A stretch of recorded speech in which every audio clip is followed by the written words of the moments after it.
तो बहुत सुंदर श्लोक हमारे सामने है। बड़ा सुंदर श्लोक।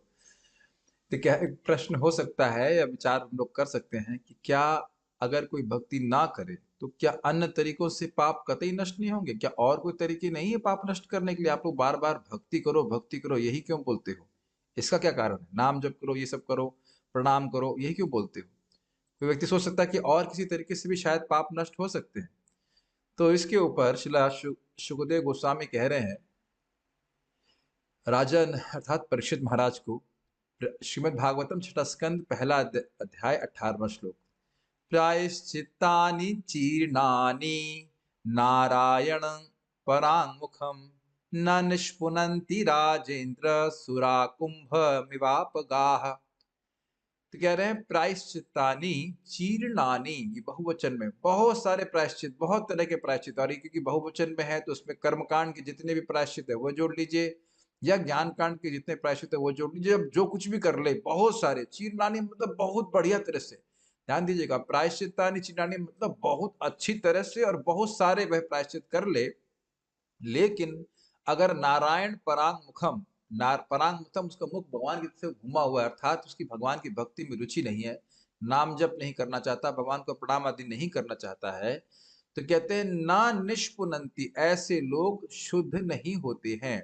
राजेंद्र मतलब आप राजाओं में इंद्र हैं, परीक्षित महाराज, आप उस गुण के कारण जानते हैं इस बात को।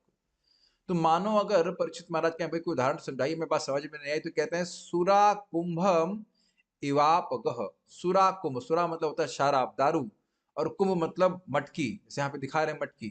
तो कह रहे हैं जैसे शराब की मटकी को आपगह, आपगह यानी कि पानी जो चलने वाला है, अर्थात नदियों में, तो कितनी भी नदी में आप शराब की बोतल को डालें वह पवित्र नहीं हो सकती है। समझ पा रहे हैं मेरी बात?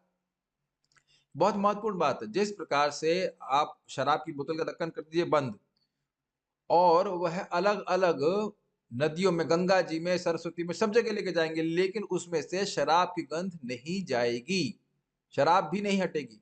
उसी प्रकार से भगवान की भक्ति रूपी ढक्कन नहीं खोला है, भगवान की भक्ति नहीं करता है और सोच रहा है कि मैं ये प्रायश्चित कर लूं, वो व्रत कर लूं, उससे उस प्रकार से वह शुद्ध नहीं हो पाएगा। श्रील प्रभुपाद जी बड़ा सुंदर बता रहे हैं, कह रहे हैं कि देखिए, सुरा होता है शराब, और नरोत्तम दास ठाकुर जी कहते हैं ज्ञान कांड, कर्म कांड, ज्ञान कांड केवल विषय भांड। कर्म कांड और ज्ञान कांड केवल विष के भाग होते हैं, विष के बोतल के समान होते हैं। तो कहते हैं कि शराब और विष में कोई अंतर नहीं है। तो इस प्रकार से अगर कोई व्यक्ति भगवान की भक्ति में कुछ छोड़ करके केवल इन्हीं सब चीजों में लगा हुआ है, प्रायश्चित में लगा हुआ है, तो वह शुद्ध नहीं हो सकता। बड़ी सुंदर बात प्रभुपाद जी कहते हैं कि अगर कोई व्यक्ति प्रायश्चित कर रहा है तो उसकी कुछ श्रद्धा जरूर होनी चाहिए। श्रद्धा कैसी होनी चाहिए? भाई मैंने ये पाप किया है और शास्त्र के अनुसार ये प्रायश्चित लिखा है, इसको करूंगा तो मैं शुद्ध हो जाऊंगा। तो स्वाभाविक सी बात है कि श्रद्धा तो है, लेकिन अगर उसकी भक्ति में श्रद्धा नहीं है तो इन प्रायश्चितों करने से क्या मतलब? वह शुद्ध होगा ही नहीं, उसके पाप पाप करने की प्रवृत्ति नष्ट ही नहीं होगी।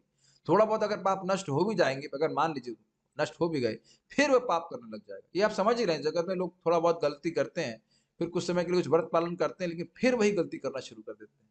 तो बड़ा सुंदर उदाहरण हम देख रहे हैं, और इसमें बड़ा स्पष्ट समझ में आ रहा है कि जब तक कोई व्यक्ति भगवान की प्रति, भगवान की भक्ति के प्रति उन्मुख नहीं होता, वह शुद्ध नहीं हो सकता है। बहुत सुंदर बात है। और इसमें एक इंटरेस्टिंग बात प्रभुपाद जी कहते हैं, इसका अर्थ क्या है? नारायण परांग मुखम का अर्थ क्या है?